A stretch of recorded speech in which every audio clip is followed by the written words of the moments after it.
Isipin ninyo na gumising kayo isang umaga na pagod tuliro at parang lutang ang pakiramdam at hindi ninyo matukoy kung bakit. Ngayon, paano kung sabihin ko sa inyo na ang isa sa mga pinakatahimik at pinakanatural na gawi sa inyong buhay, isang bagay na marahil ay itinigil ninyo nang hindi na pinag-isipan pa, ay maaaring siyang dahilan. Ako si Dr. Termila De La Paz, isang doktora na dalubhasa sa kalusugan ng kababaihan at pangangalaga sa mga nakatatanda sa loob ng mahigit 30 taon. Sa panahong iyon, nakatrabaho ko ang libu-libong kababaihang may edad mga babaeng tulad ninyo na tinutulungang mapanatili ang kanilang sigla emosyonal na kapakanan at kahulugan sa buhay.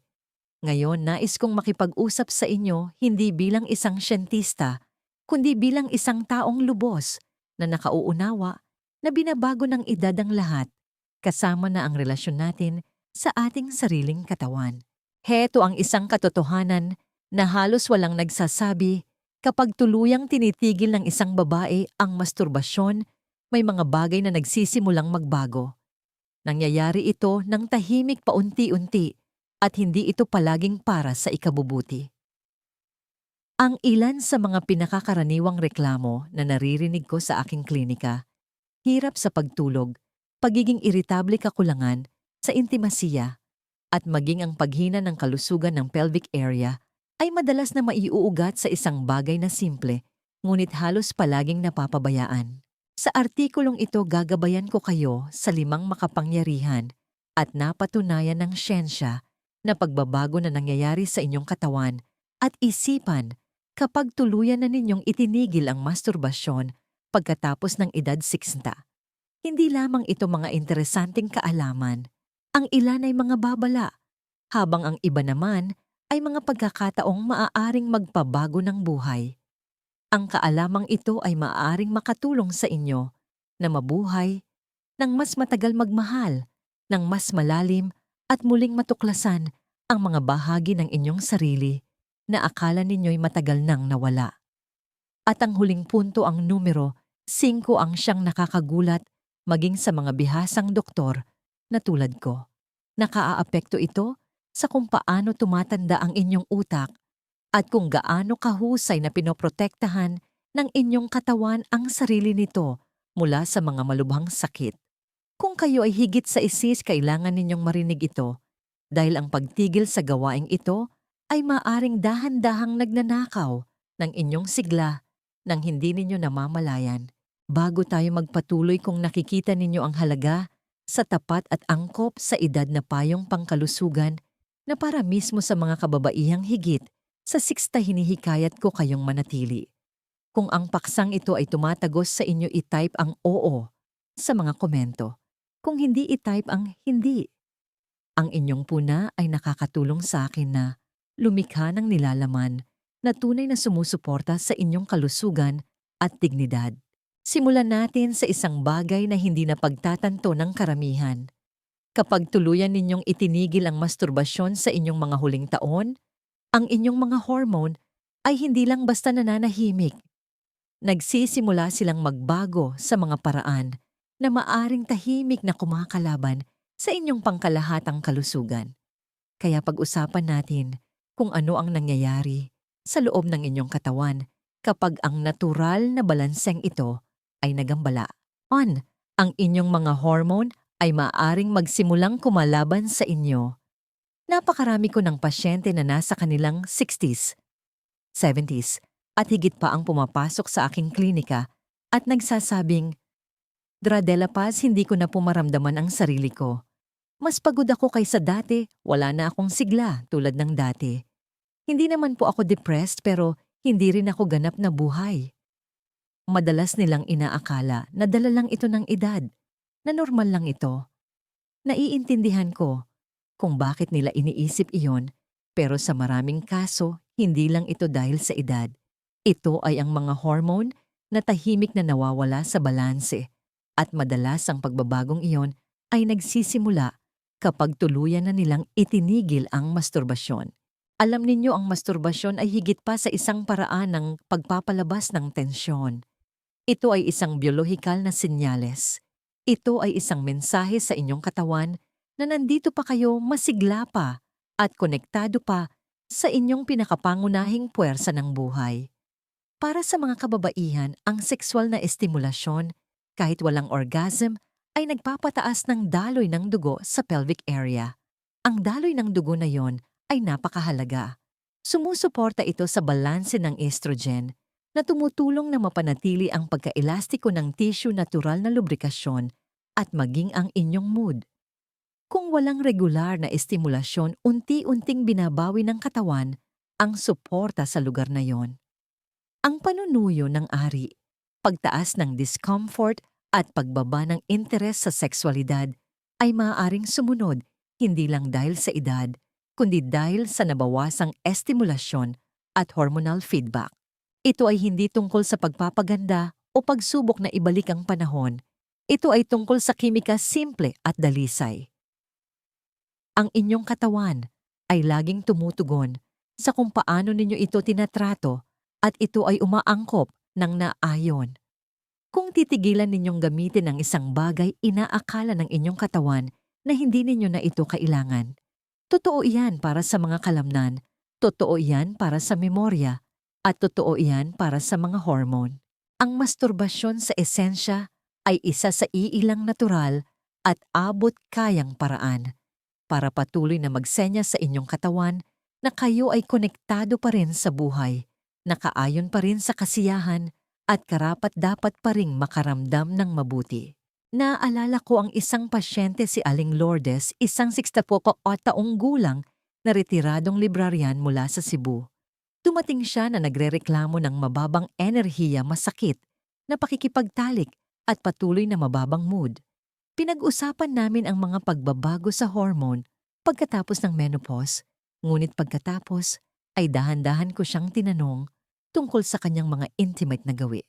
Yumuko siya at sinabing, "Matagal ko na pong hindi ginagawa. Yan, doktora. Pumanaw na po ang asawa ko at akala ko po ay ginagawa lang iyon kapag may kapareha. Nag-alok ako sa kanya ng ibang pananaw.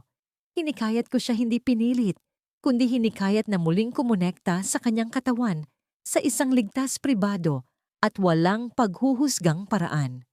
Pagkalipas ng ilang buwan, bumalik siya na may higit na ningning sa kanyang mga mata. Kakaiba po," sabi niya sa akin. "Pakiramdam ko po ay may bahagi sa akin na muling nabuhay. Mas komportable na po ang mga bagay-bagay at pakiramdam ko ay mas masaya ako." Iyan ang kapangyarihan ng pagpapanumbalik ng balanse ng paggalang sa mga ritmo ng katawan. Sa halip na baliwalain ang mga ito, hindi ito nangangahulugan na lahat ay kailangang mag-masturbate para manatiling malusog. Maraming salik ang kasama rito. Ngunit ang sinasabi ko lalo na sa inyo ay ang tuluyang pagtigil ng hindi nauunawaan kung ano ang inyong isinusuko ay maaaring magkaroon ng banayad at naipong epekto sa inyong pisikal na sigla. Hindi ito immoral, hindi ito kahiya-hiya, ito ay kemikal. Ito ay totoo. At ito ay isang bagay na maaari ninyo pa ring maimpluwensyahan kahit na sa inyong 60s, 70s, o 80s. Ang katotohanan ay kapag tuluyan kayong tumigil, inaalis ninyo ang isa sa mga pinakanatural na paraan ng inyong katawan upang mapanatili ang hormonal na pagkakasundo. Ang resulta ay madalas na isang mabagal at hindi nakikitang paghina ng enerhiya, ginhawa at maging ng kagalakan. Ngunit heto ang magandang balita, ang katawan ay kahangahangang tumutugon. Ang muling pagpapakilala sa simpleng gawaing ito, kahit na dahan-dahan, kahit paminsan-minsan, ay maaring magsimulang ibalik ang komunikasyong hormonal na iyon. At iyon ay maaring mga hulugan ng mas malinaw na umaga, mas matatag na mood, mas mahimbing na tulog. At oo, kahit kaunti ng dating kislap na nagparamdam sa inyo na mas kayo mismo. Ngunit ang mga hormone ay simula pa lamang.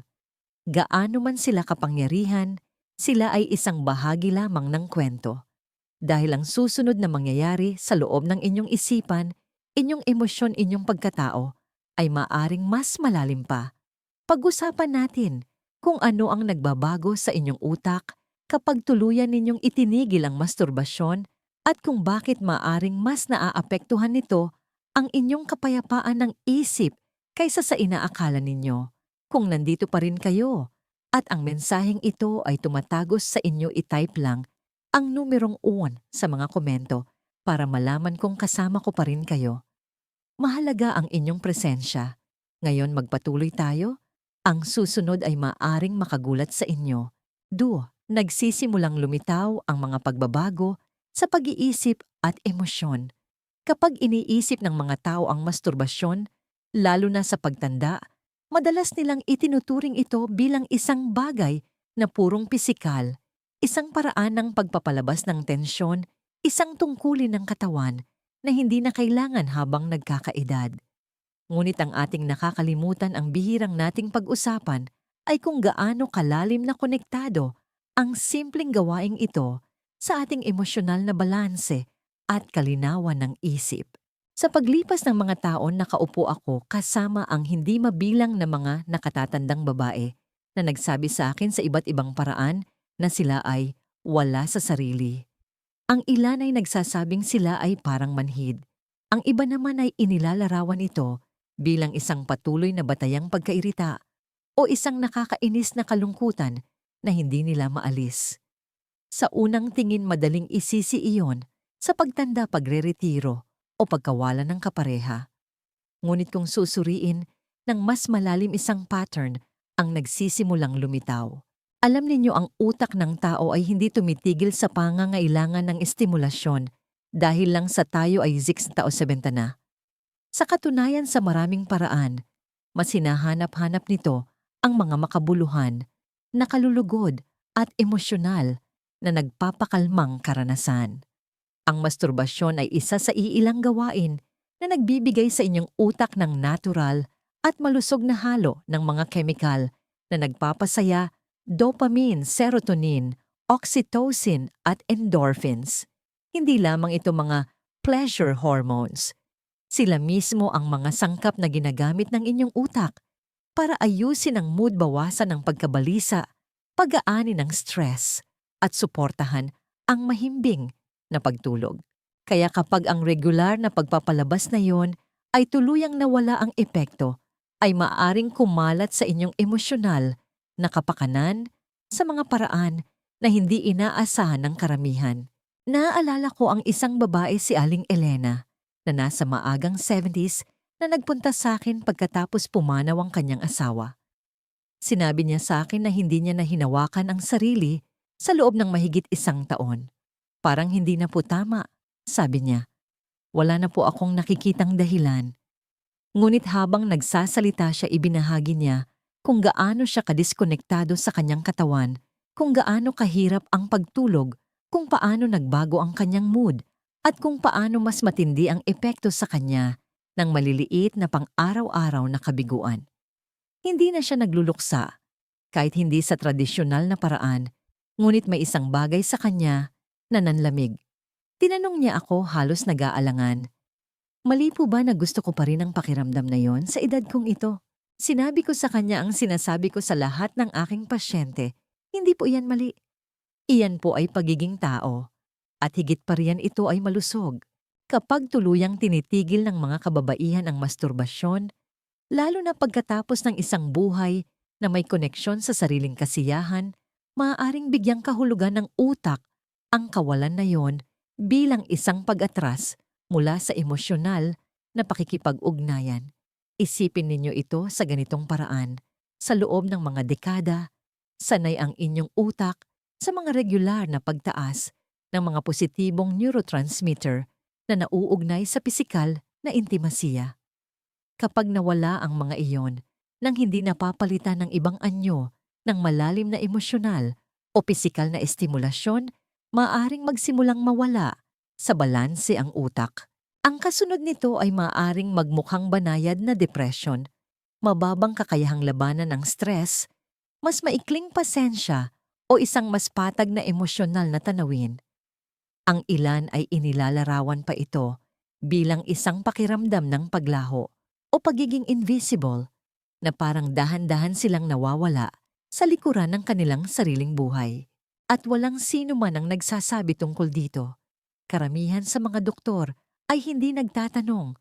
Karamihan sa mga pamilya ay hindi ito binabanggit. At karamihan sa mga nakatatandang babae ay tahimik na nagdurusa, naniniwalang ang emosyonal na panlalamig ay natural na halaga lamang ng pagtanda. Ngunit hindi ito kailangang maging ganoon. Ang muling pag-angkin ng intimasya sa inyong sarili ay hindi lamang tungkol sa pagnanasa. Ito ay tungkol sa kalusugang pangkaisipan.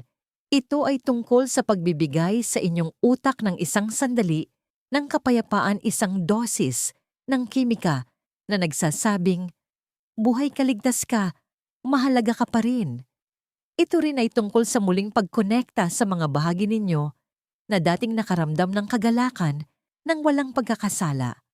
Nakita ko na kung ano ang nangyayari kapag binibigyan ng mga kababaihan ang kanilang sarili ng pahintulot na muling makaramdam simula sa kanilang sariling katawan.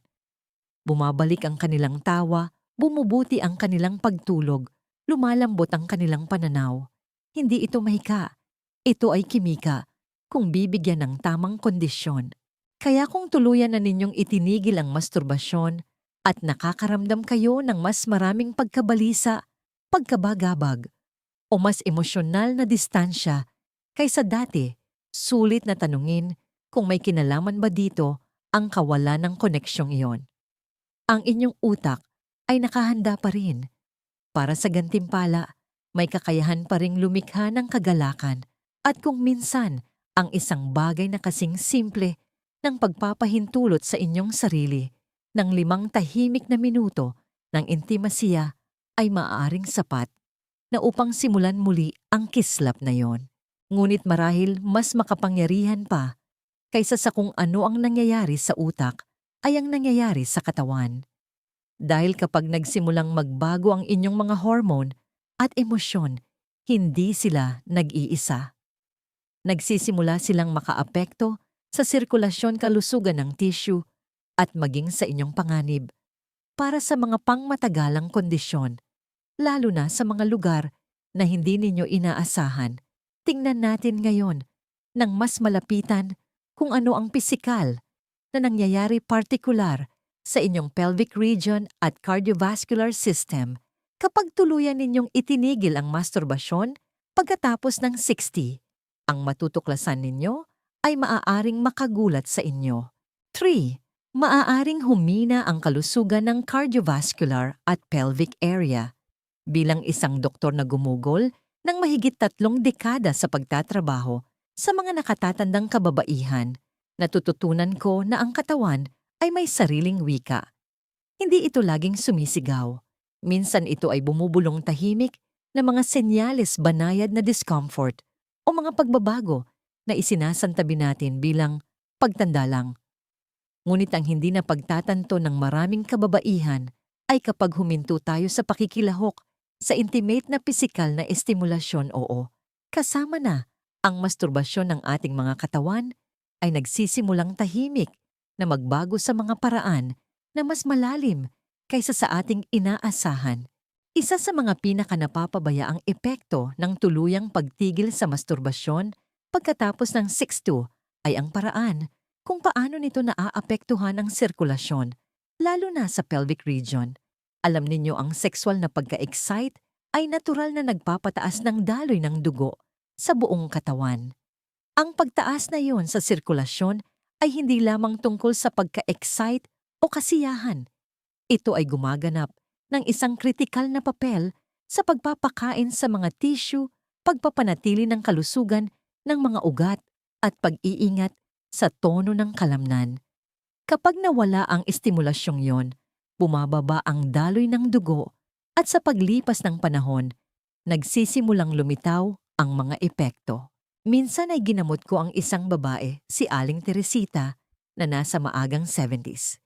Isang malusog na babae, nagpunta siya sa akin na nagrereklamo tungkol sa panunuyo ng ari at isang patuloy at nananakit na discomfort sa kanyang pelvic area.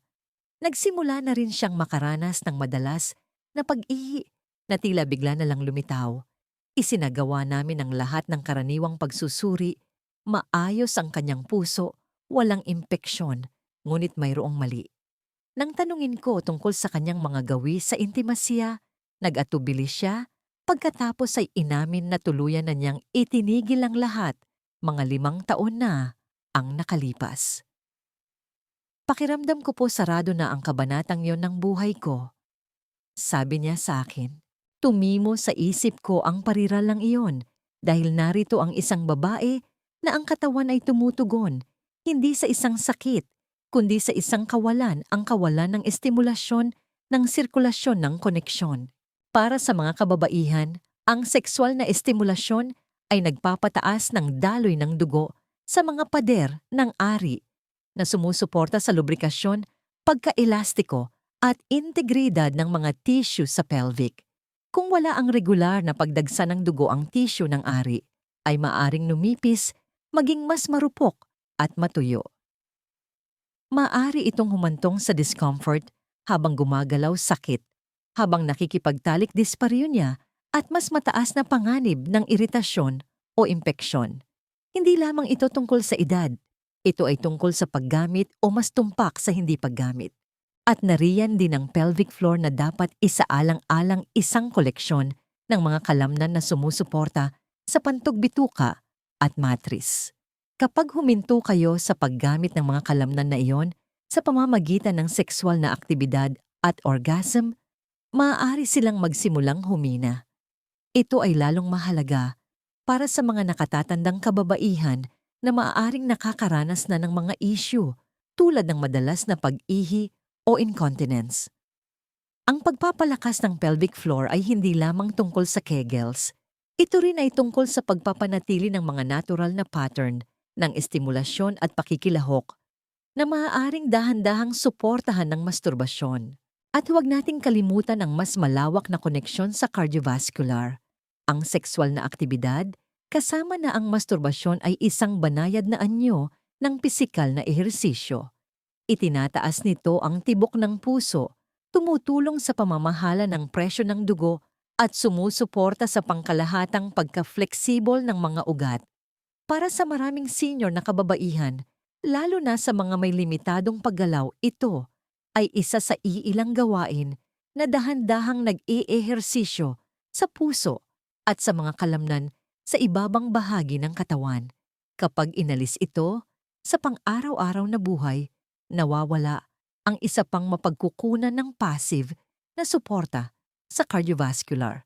Ngayon, hindi ko sinasabing ang masturbasyon ay isang lunas sa lahat. Ngunit ang sinasabi ko mula sa mga dekada ng pakikinig sa aking mga pasyente ay ang tuluyang pag-give up dito ay maaring dahan-dahang makasira sa mga function na hindi iniuugnay ng karamihan sa intimasya. Hindi lamang ito tungkol sa pagnanasa, ito ay tungkol sa kalusugan, tungkol sa pagpapanatili ng integridad ng mga sistema na nagpapanatili sa inyong mobile, komportable at independyente. At para sa ilan ang pagtigil ay hindi man lang isang mulat na desisyon, unti-unti lang itong nawala sa paglipas ng panahon. Ngunit ang mga kahihinatnan ay dumating pa rin tahimik na naipon sa anyo ng discomfort, mga pagbabago sa paghihi, at isang pangkalahatang pakiramdam ng pisikal na paghina na hindi lubos na maipaliwanag. Madalas, kapag muli nating ipinakilala ang banayad na self-stimulation, hindi lamang bumubuti ang mga sintomas, kundi nagsisimula ring maramdaman ng mga pasyente na mas konektado sila sa kanilang mga katawan, mas nakaugat, mas buo. Ang pinakakahanga-hangang bagay tungkol sa katawan ng tao ay ang kakayahan nitong maghilom at umangkop kahit sa huling yugto ng buhay. Ngunit para ito tumugon, kailangan nito ng input. Kailangan nito ng mga senyales.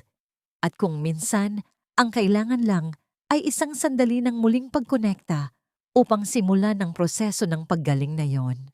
Ngunit gaano man kahalaga ang mga pisikal na pagbabago, ang mga epekto ng pagtigil sa masturbasyon ay mas malalim pa sa mga lugar na humuhubog sa ating pagkakakilanlan at kung ano ang nararamdaman natin sa ating sarili. Dahil kapag ang bahaging ito ng buhay ay kumukupas, maari nitong tahimik na kunin ang isa pang bagay, ang pakiramdam ng pagiging emosyonal at intimate na buhay. Tuklasin natin kung ano talaga ang nangyayari sa inyong pagpapahalaga sa sarili at emosyonal na koneksyon kapag tuluyan ninyong isinara ang pinto sa intimasiya. Ang sagot ay maaaring mas personal kaysa sa inyong inaasahan. Kung nanonood pa rin kayo at nakikita ninyong makabuluhan ang mga pagninilay na ito, i-type ang numerong UR sa mga komento para lang malaman kung kasama ko pa rin kayo. Magpatuloy tayo ngayon sa punto numero 4. Isa ito sa mga pinaka-personal at madalas na napapabayaang pagbabago sa lahat. 4. Maaaring tahimik na gumuho ang emosyonal na intimasiya at pagpapahalaga sa sarili. Mayroong nangyayari habang tayo ay tumatanda na hindi gaanong napag-uusapan ng mga tao, hindi sa mga klinika, hindi sa mga pamilya, kahit na sa mga malalapit na kaibigan. Ito ay ang tahimik na pagguho ng pagkakakilanlan na dumarating kapag nagsisimula nating tingnan ang ating sarili bilang lampas na sa ating kalakasan. At isa sa mga unang lugar kung saan ito lumilitaw ay sa kung paano tayo nakikipag-ugnayan sa intimasya, lalo na sa ating sarili. Sa paglipas ng mga taon, marami na akong nakitang mga nakatatandang babae na dahan-dahang lumalayo sa sariling pagpapasaya. Sa simula, parang isang pagpili ito o marahil ay isang ginhawa. Ngunit sa paglipas ng panahon, para sa marami ang kawalan na iyon, ay nagsisimulang magkaroon ng epekto, hindi lamang sa katawan, kundi sa puso at sa diwa ng kung sino tayo. Minsan ay nakausap ko ang isang byuda, si Aling Corazon, na nasa huling 60s na tuluyang umiwas sa lahat ng anyo ng intimasiya. Hindi naman po sa hindi ko namimiss ang haplos, sabi niya, kundi pakiramdam ko po ay wala na akong karapatang gustuhin pa ito. Tumimo iyon sa akin. Dahil sa ilalim ng kanyang mga salita ay may isang bagay na mas malalim, isang pagkawala hindi ng pisikal na pagnanasa, kundi ng emosyonal na pahintulot. Sa isang punto nagsimula siyang maniwala na ang pagnanais ng koneksyon kahit sa sarili ay isang bagay na dapat niyang kalimutan, na ang intimasya ay para sa mga bata at ang pagtanda ay nangangahulugan ng pagbitaw dito. Ngunit ang natututunan ko, ang nakita ko ng paulit-ulit, ay ang self-intimacy ay hindi tungkol sa edad o kahit sa sexualidad. Ito ay tungkol sa presensya. Ito ay tungkol sa pananatili sa isang relasyon sa iyong katawan at sa iyong emosyonal na tanawin. Kapag tuluyan mong itinigil ang masturbasyon, lalo na nang hindi lubos na nauunawaan kung bakit ang bahaging iyon ng relasyon ay maaaring tahimik na magdilim. At kapag nangyari iyon, hindi lamang pagnanasa ang kumukupas.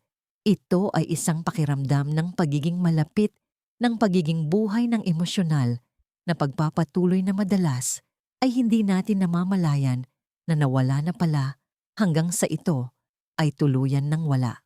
Maraming senior na kababaihan ang naglalarawan nito bilang isang pakiramdam ng paglaho sa likuran ng pagiging invisible, hindi lamang sa iba, kundi sa kanilang sarili. Humihinto sila sa pag-alam sa kanilang sariling mga pangangailangan. Humihinto sila sa pagkilala na sila rin ay karapat-dapat sa kasiyahan, ginhawa at emosyonal na pundasyon. Ang kawalan ng haplos mula man sa isang kapareha o mula sa sariling kamay ay nagsisimulang maging normal. Ngunit ito ay isang manhid na uri ng normal, isa na nagpaparamdam sa buhay na mas tahimik, hindi gaanong matingkad, na parang isang bahagi mo ay nawala sa linya. Ang mga kababaihan sa partikular ay madalas na nagdadala ng mabigat na emosyonal na pasanin dito. Pagkatapos ng menopause, bihirang kausapin ng mundo ang kanilang sensualidad. Ang mga commercial media at maging ang mga doktor na may mabuting hangarin ay may tendensyang ituring ang sexualidad ng babae pagkatapos ng 60 bilang hindi na mahalaga. Kaya kapag nawala sa mga kababaihan ang ugali ng paghaplos sa sarili, maaring parang kasama nitong nawawala ang bahagi ng kanilang pagkababae. May mga pasyente akong tahimik na umamin, pakiramdam ko po ay hindi na ako kabilang sa aking katawan. Hindi dahil may mali sa kanila, kundi dahil sinabihan sila sa napakaraming tahimik na paraan na ang kanilang sensualidad ay may expiration date. Ang pananatiling emosyonal na intimacy sa iyong sarili ay nangangahulugan ng patuloy na pagkilala sa iyong halaga, iyong mga pagnanasa, iyong pagiging buhay. Ito ay tungkol sa pagsasabing, nandito pa ako sa isang mundo na madalas nakakalimot na makita ka. Ang pagpapahalaga sa sarili ay hindi lamang nagmumula sa kung ano ang nagawa mo sa buhay. Sa yugtong ito, nagmumula ito sa kung gaano ka kahinahon at katapat na patuloy na nakikipag-ugnayan sa kung sino ka ngayon. Kapag tinalikuran mo ang panloob na relasyong yon, kapag binitawan mo ang paghaplos sa sarili nang hindi nakahanap ng ibang paraan upang manatiling konektado sa emosyon, maaari mong matagpuan ang iyong sarili na dahan-dahang nawawalan ng isang piraso ng kaalamang sarili na yon. At mula doon, nagiging mas madali ang pag-atras ang pakiramdam na maliit ang pagtanggap sa pagiging invisible bilang iyong bagong normal. Ngunit hindi kailangang maging ganoon. Nakita ko ang mga kababaihan na muling natuklasan ang koneksyong ito sa kanilang 70s at kahit 80s. Hindi ito tungkol sa muling pag-aapoy ng ligaw na pagnanasa. Ito ay tungkol sa muling pag-angkin ng presensya, isang pakiramdam ng dignidad, ang ideya na ang iyong katawan ay sayo pa rin, sagrado pa rin, at karapat-dapat pa rin sa pangangalaga at pagmamahal, hinding-hindi pa huli para bumalik sa katotohanan yon. At marahil ang pinakanakakagulat ay kung gaano kalalim na nauugnay ang emosyonal na disconnection na ito sa kung paano pisikal na gumagana ang iyong utak habang ikaw ay tumatanda. Dahil kung paanong ang emosyonal na intimasya ay nagsisimulang kumupas sa kawalan ng paghaplos sa sarili, ang kakayahan ng iyong utak na protektahan ng sarili mula sa cognitive decline ay maaari ring magsimulang humina. Oo, tama ang narinig ninyo. Ang iyong utak ay maaaring nawawalan ng isang bagay na kailangan nito upang manatiling matalas at matatag. Tuklasin natin kung ano ang nangyayari sa neurologically kapag tuluyan mong itinigil ang masturbasyon at kung bakit ang mga epekto ay higit pa sa emosyon. Bimbo, maaaring maapektuhan ang pagtanda ng utak at kakayahang makabawi. May isang bagay na sa tingin ko ay hindi natin sapat na sinasabi, lalo na sa mga nakatatandang kababaihan. Ang inyong utak ay patuloy pa ring lumalago. Kahit pagkatapos ng 60, 70 o 80, ang inyong utak ay may kakayahang bumuo ng mga bagong koneksyon, umangkop sa mga hamon, at tumugon sa kung paano kayo namumuhay. Ang ideya na ang pagtanda ay katumbas ng hindi maiiwasang paghina ay hindi na ang buong kwento ngayon, lalo na sa ating nauunawaan tungkol sa neuroplasticity. At ang mas makakagulat sa inyo ay ito ang pagkakaroon o kawalan ng sexual na aktibidad kasama na ang masturbasyon ay gumaganap ng isang banayad, ngunit nasusukat na papel sa kung paano nananatiling matatag ang inyong utak habang kayo ay tumatanda. Kapag kayo ay nagmamasturbate, ang inyong utak ay hindi lamang naghahabol ng kasiyahan. Ito ay aktibong nakikilahok sa isang serye ng mga kemikal at neurological na kaganapan na nagtataguyod ng kalusugan at katatagan. Hindi lamang kayo nakakaramdam ng mabuti.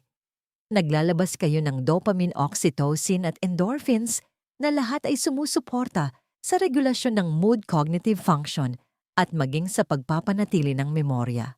Ngunit kapag tuluyan ninyong itinigil ang masturbasyon, lalo na sa inyong mga huling taon, ang mga senyalis na yon ay nagsisimulang kumupas. At iyon ay maaaring magkaroon ng mga kahihinatnan na higit pa sa silid tulugan. Isa sa aking matagal ng pasyente, si Ginang Luz, isang dating guro na nasa maagang 80s na ngayon, ay minsang ibinahagi na tuluyan na niyang isinuko ang masturbasyon pagkatapos pumanaw ang kanyang asawa sa pag-aakalang ito ang magalang na gawin. Ngunit sa paglipas ng panahon, nagsimula siyang makapansin ng mga bagay na hindi niya lubos maipaliwanag, isang pagiging malabo ng kanyang pag-iisip, mas kaunting kalinawan ng isip. Nakakalimutan niya ang maliliit na bagay at ang kanyang focus isang bagay na ipinagmamalaki niya ay nagsimulang bumagal.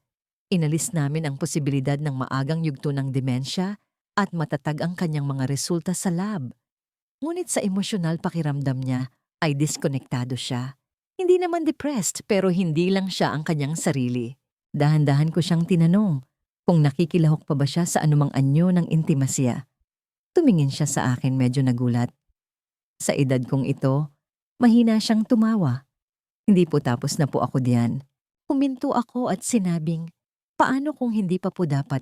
Ang pag-uusap na yon ay nagbukas ng pinto para pag-usapan namin kung paano kahit ang banayad at pare-parehong self-stimulation ay maaring muling magpaalab sa mga bahagi ng utak na tahimik na nanlamig hindi lamang sa emosyonal kundi sa neurologically. Mayroon ng pananaliksik ngayon na nagpapakita na ang regular na sexual na aktibidad kahit na solo ay nauugnay sa pinabuting cognitive performance sa mga matatanda. Sa isang pag-aaral, ang mga senior na nagpanatili ng ilang anyo ng sexual na pagpapahayag ay nakakuha ng mas mataas na marka sa mga pagsusulit sa memorya, atensyon at executive function. Bakit? Dahil ang sexual na aktibidad ay isang karanasan para sa buong utak. Hindi lamang nito pinapagana ang mga pleasure center, kundi pati na rin ang mga lugar na responsable para sa koordinasyon, fokus at emosyonal na balanse. At kapag tuluyan ninyong inalis ang estimulasyong iyon, nawawala ng utak ng isa sa mga pinakanatural at kasiyasyang paraan nito upang manatiling aktibo at tumutugon. Tumutulong din ang masturbasyon na i-regulate ang cortisol, ang pangunahing stress hormone ng katawan. Ang mataas na cortisol sa mahabang panahon ay kilala na nakakasira sa mga selula ng utak, nagpapaliit sa hippocampus na kumokontrol sa memorya at nakakasagabal sa mahimbing na pagtulog.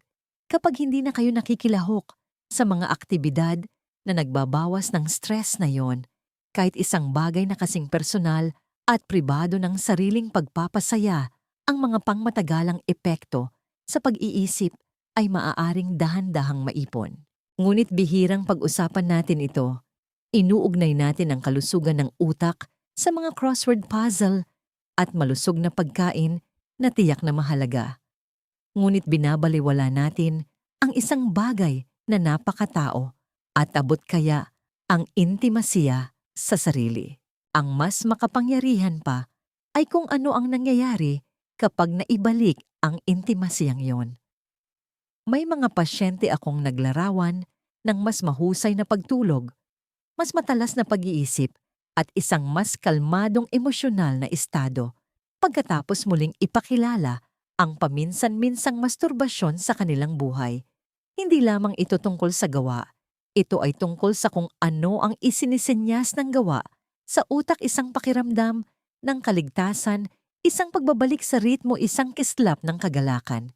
At kapag natatanggap ng utak ang mga senyales na yon, hindi lamang ito nagpapanatili, nagsisimula itong muling bumuo. Ito ay hindi isang mensahe ng pagmamadali o takot. Ito ay isang mensahe ng posibilidad ng pag-asa.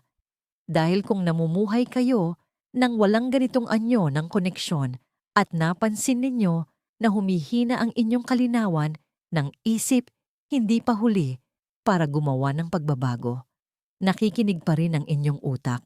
May kakayahan pa rin itong tumugon. At kung minsan ang kailangan lang nito ay alalahanin ninyo na ang bahaging ito ng buhay ay hindi pa natatapos. Ito ay pansamantalang huminto lamang. Ngayon, maaring nag-iisip kayo, saan kayo iiwan ng lahat ng ito? Matapos marinig kung ano ang maaring mangyari sa inyong mga hormone, emosyon, katawan, at maging sa inyong utak. Kapag tuluyan na ninyong itinigil ang masturbasyon, ano ang susunod na hakbang?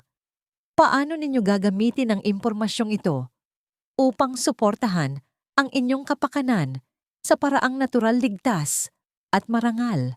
Sa ating huling seksyon, ipapakita ko sa inyo kung paano ito gawin nang may habag pagiging praktikal at walang anumang kahihiyan. Dahil ang pagbabalik sa inyong sarili ay hindi dapat maging isang panganib. Dapat itong maging parang pag-uwi. Konklusyon, habang nakaupo ako rito at nagninilay-nilay sa mga kwentong narinig ko sa paglipas ng mga taon, ang mga mukha ng mga kababaihan na nakaharap ko at ang malalim na katotohanang pantao na kanilang ibinahagi, isang bagay ang patuloy na lumilitaw.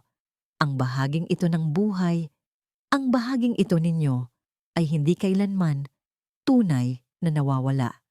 Naghihintay lamang itong maalala ang muling pag-angkin sa self-intimacy, lalo na sa pamamagitan ng isang bagay na kasing pribado at di nauunawaan tulad ng masturbasyon ay hindi tungkol sa pagiging ibang tao. Ito ay tungkol sa pag-alala kung sino kayo noon pa man. Pinag-usapan natin ang 5 bagay na nagsisimulang mangyari kapag ang mga nakatatandang kababaihan ay tuluyang huminto sa masturbasyon at wala sa mga ito ang halata sa simula. Dahan-dahan silang dumarating, kaunting pagod dito, kaunting kalituhan, doon isang lumalagong pakiramdam ng paghihiwalay, marahil ay isang pagkawala ng isang bagay na hindi ninyo lubos mapangalanan. Ang unang pagbabago ay dumarating sa mga hormone. Habang ang katawan ay humihinto sa pagtanggap ng senyales na ito, ay kailangan pinapababa nito ang regulasyon ng mga sistema na sumusuporta sa balanse ng estrogen lubrikasyon at kalusugan ng tissue. Bumaba ang enerhiya, lumalaki ang discomfort. Sumunod ang mga pagbabago sa emosyon at pag-iisip. Nakita ko ito sa mga mata ng mga pasyente na nakakaramdam ng mas maraming pagkabalisa, mas reaktibo, o mas patag ang emosyon. Sila ay diskonektado sa mga kemikal sa utak na nagbabalanse na ibinibigay ng intimasya. Sa pisikal, ang paghina ng kalusugan ng pelvic at cardiovascular ay maaring kasing tahimik.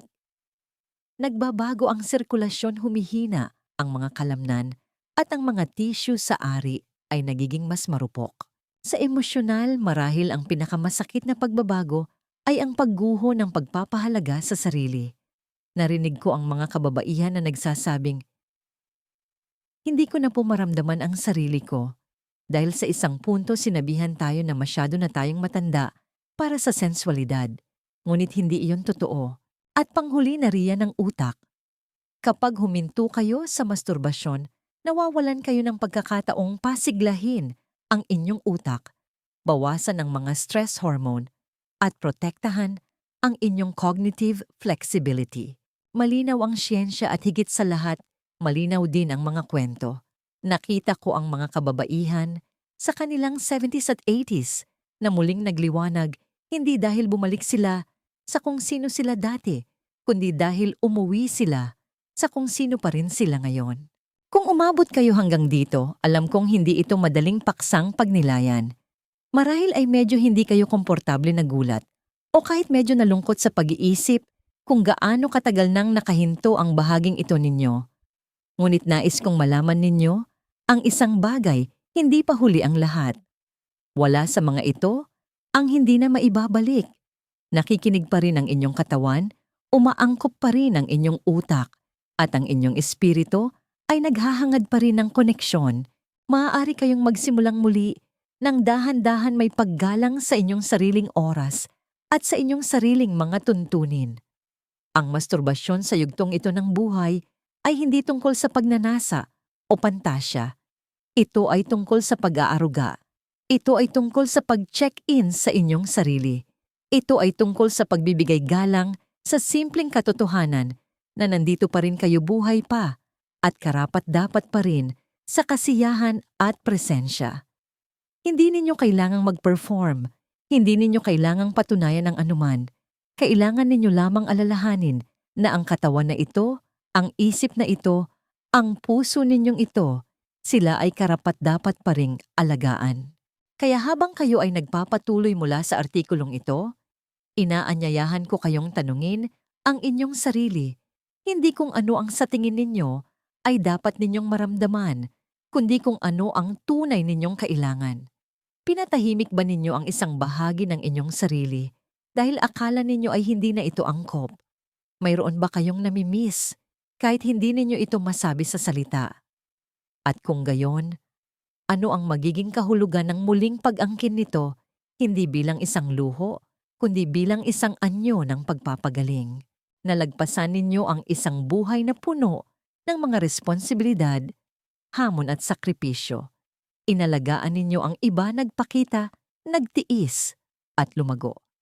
Hindi ba't panahon na para ialay ninyo ang parehong pangangalaga sa inyong sarili? Isang aral sa buhay mula kay Dr. De La Paz. Ang pinakamahalagang aral na natutunan ko sa aking 30 taon ng pagsasanay ay hindi tayo nilikha upang harapin ang mga pagbabago ng pagtanda ng mag-isa.